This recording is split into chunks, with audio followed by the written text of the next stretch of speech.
Si on a voulu faire cette séquence, un écho à la deuxième semaine de la COP, c'est qu'on a considéré qu'il était important que nous puissions sensibiliser des déjà convaincus. Ce soir, c'est la fête du climat. Demain soir, c'est un Serious Game sur simulation des négociations de la COP, et puis différentes séquences thématiques. En fait, notre ambition a été de donner les meilleures clés de compréhension pour ceux qui sont déjà sensibilisés, ceux qui sont déjà au fait des enjeux climatiques, mais qui ne savent pas tout à fait le pourquoi du comment, et qui n'ont pas tous les arguments pour différents secteurs d'activité pour se mettre en action. Benoît aujourd'hui va donc animer l'apéro climat. Donc l'idée c'est d'avoir un échange le plus informel possible autour des mots du climat, MAX, MOTS, en gros. Benoît il est spécialiste, géographe, spécialiste des questions environnementales, ancien porte-parole de France Nature Environnement. C'est là que j'ai eu le plaisir de le rencontrer et de travailler avec lui pendant quelques années. Et une sorte d'outil multifonction de l'environnement, couteau suisse. Voilà, on va dire ça. Donc un apéro où personne ne boit et personne ne mange, moi ça me fait flipper. Donc si vous voulez, vous vous levez, vous prenez des trucs, vous vous rasseyez, c'est normal, on a une discussion comme dans un café un peu. Et je me suis dit que ça pourrait être sympa pour amorcer, de commencer avec ces mots-là du climat, dont on a l'impression de les connaître, mais ils cachent, c'est des mots boîtes, c'est des mots qui cachent des histoires. Marmotte. Alors pourquoi je voudrais parler de marmotte et du climat? Ah oui, ça y est, je me rappelle.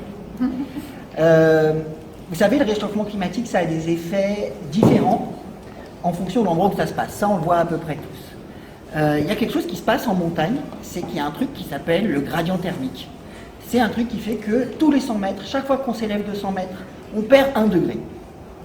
Donc ça, on le constate tous, hein, quand on va en montagne, quand tu montes, il fait un peu plus froid.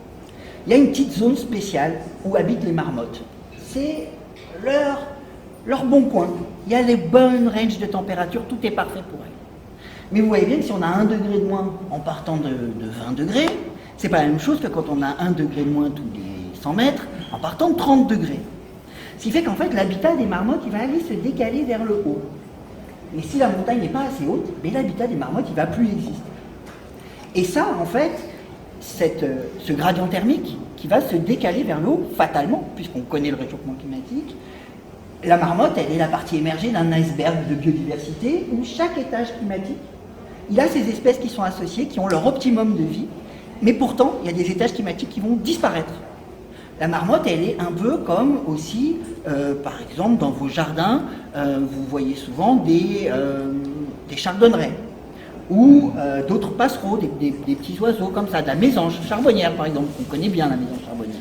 Ben, la mésange charbonnière, elle va se reproduire et ces petits vont s'installer au maximum à 15 km de là où ils sont nés.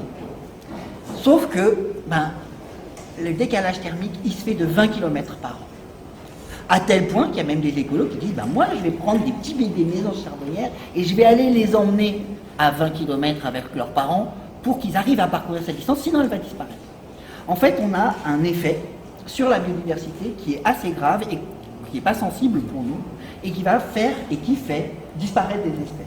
Donc c'est un des domaines qui n'est pas tellement traité sur les questions climatiques et qui pourtant est vital et donc il faut absolument avoir conscience pour comprendre l'intérêt. Par ailleurs, si je vous ai parlé des milieux montagnards, c'est parce que c'est des bons démonstrateurs. Un peu comme on parle des îles quand on veut parler de submersion marine, alors qu'il y a d'autres sujets, le milieu montagnard, il est très très sensible avec des étages très très marqués. Et donc on va voir tout de suite l'étage des résineux qui va se décaler. On va voir tout de suite l'étage des espèces qui vont disparaître. Et donc c'est un bon, au lieu de bio-indicateur, je dirais que climat-indicateur. Donc ça c'est un truc sympa. Donc merci les marmottes pour nous filer des coups de main et merci à nous de filer des coups de main aux marmottes sur un malentendu.